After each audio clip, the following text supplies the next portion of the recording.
You're listening to The Wanderfolk, a podcast nestled in the North Georgia mountains, inspired by the pursuit of adventure, living simply, and the people and places we love.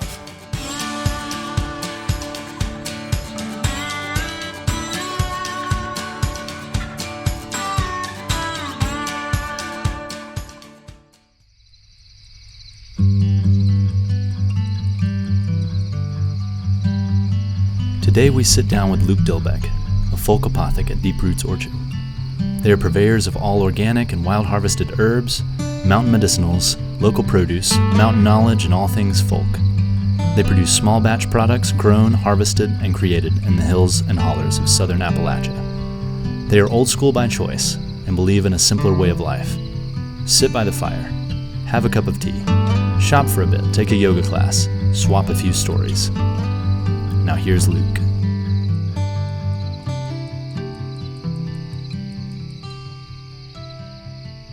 We've been doing this kind of stuff for as long as I can remember. Memo grew up just up the road a little bit, and this has all been family land for generations. And when I was little, Papa would work in the garage and Memo would work in the gardens. And my cousin Jody learned how to fix engines, and I learned how to grow things. And both of them would teach me, we would head out to Tumbling Creek in the springtime and gather plants in the summer. And I listened and fell in love with being outside. I fell in love with making things, little mountain medicines that would always help, because Lord knows she would shove those down my throat as a kid, but they worked, So when my wife started her yoga studio in Blue Ridge, I always said that, because we worked for people and places and stuff like that, I said, if the building comes available, I will do what I want to do in life. And, you gotta watch what you say to the universe because it listens. And so the opportunity came, and we started. And we started small, and we started around the same time as Wonder. And it's just, I don't know, we've been blessed. It's grown. We moved from Blue Ridge to here. The opportunity to take over the orchard. This is an old family orchard. It's been around for 65 years. Yeah. And so when they were ready to retire, my family, we stepped in. And that's kind of how we started. And the goal is to remember your roots. So everything you see here is we either grow or wild harvest. We make 98% of what you see in here, and then we sell. And we try to keep things to where everyone, whether you drink your tea with the pinky up in your highfalutin, right, or if you are scrounging and eating cornbread every day, that there's something for everybody. Man, that's so cool. And I'm seeing like so many different facets of what you do here. Could you tell us a little bit about I see the yoga studios, mm-hmm. that the orchard's happening. You have Folk Apothic, as that continues to grow. I see candles. I see amazing collections of things that are happening. Yeah, could you just kind of tell us a bit about how that has grown and kind of where you see that going and areas that you'd like to get in? And yeah. So my wife has done yoga, and that has grown significantly. We were terrified when we moved from Blue Ridge to here in the middle of nowhere. We were so scared that no one would come visit us. And we're actually busier here than we were in Blue Ridge. Okay, not today, but we're busier. COVID changed things and how we had to start doing things, and she started offering classes online, and now she has just as many online as she does in the studio. The folk has grown, and we want to continue to be able to offer things to people. And when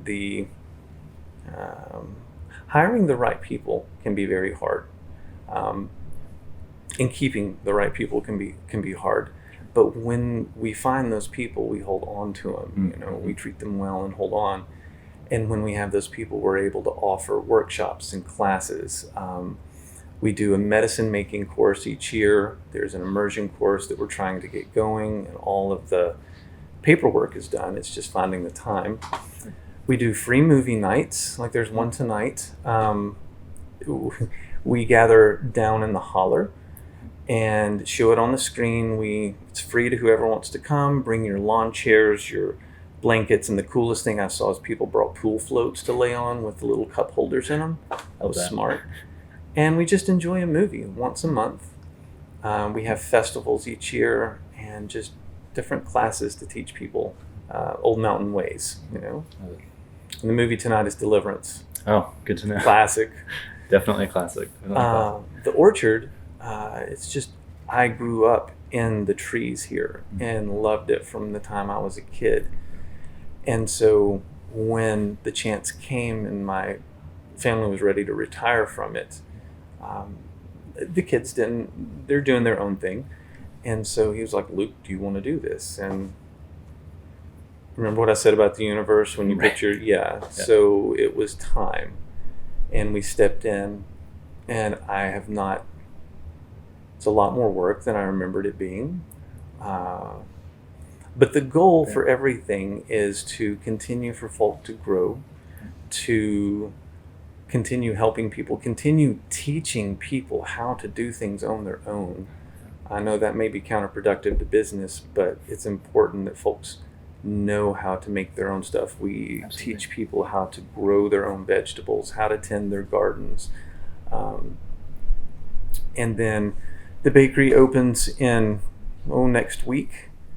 And so it's a full-fledged bakery, and we're offering little lunches, so to say, while trying to stay under the ag department.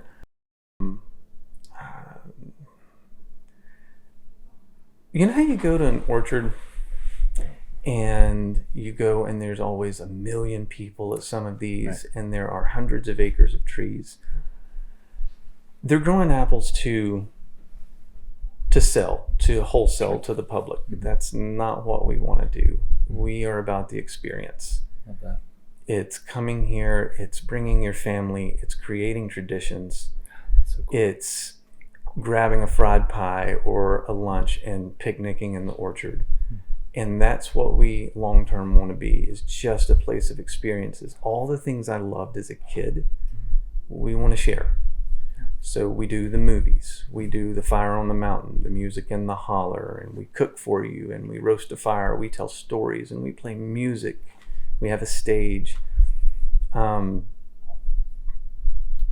picnics in the orchard are such an easy, nice date thing to do. Yeah. I don't know. It just feels like in today's world, everyone is busy and they are craving something simple. Right. That's what we want to be. That's so beautiful. It just seems very holistic, very community driven, like creating this sense of community. And that seems very obvious just from walking around in here. There's this sort of like, there are instruments on the wall over there. You have like books and like all of your product. Like I noticed the sign for the bakery. And is that a new development? Like, is that something you guys have done in the past? Or? We've always sold like fried pies. Okay. Always like we call them Slappy Mama good. They're old fashioned fried pies like Mama would make in the iron skillet. But May decided she wanted to do a full-fledged bakery, and so we'll have the bagels, the pies, the cakes, all the way around. And our long-term goal is to have something simply called the table. That's cool. And some shifting of things, and it would be one long farm table, one sitting per night for dinners, and it's all fresh and all gathered within 30 miles. And it's a set menu, because when you would go over to a friend's house, you didn't call and make a request of what to have for dinner. You went, you sat down at the table, and you enjoyed what was cooked for you. So that's our thing to do on Thursday, Friday, Saturday, and Sunday. Long term is to just have the one big meal, set menu of local foods prepared, and we'll see how it goes. That's so cool.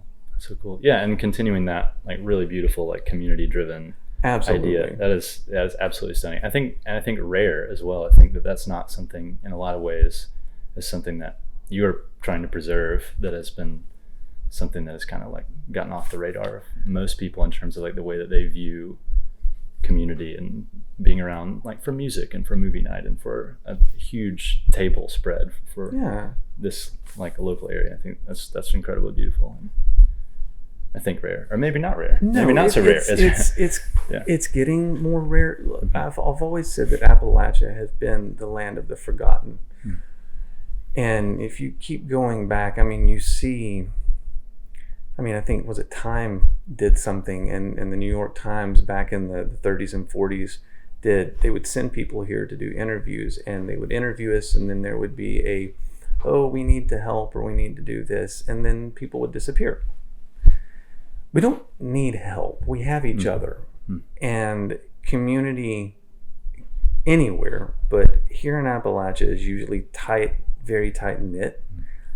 And we take care of each other. James up the road just had a baby. You got to take him food. So mama don't have to cook. Right. And when there's a death, that is how you take them food. You pack their refrigerator so they don't have to think about anything. We have to look out for one another, not just community. We really need to do that as just human beings. Yeah, agreed. But it's one of the reasons I love it here. I grew up here, was raised here, and my son moved, lives in Nashville now, and he always wonders, why do you stay, Dad? Your views are a little different than others around you, but it's the beauty, the sense of community. And I know right now, if I needed anything, all I've got to do is step out on this road, and they would give me the shirt off their back. And I'd do the same. It's beautiful. That's absolutely beautiful. Walking in and the smell of like dried herbs and like sage, and it's just you stunning. Can smell it? Yeah. Okay. Oh, absolutely. We live upstairs. You guys probably can't. Yeah, I was going to say. We do. So when the youngest graduated, moved off to college, we sold the house during that crazy boom when it was awesome for sellers, and we moved upstairs. It's a little 750 square foot apartment, and it's perfect. Yeah, so we kind of lose the scent. Makes sense. But everyone says it smells wonderful, and it does.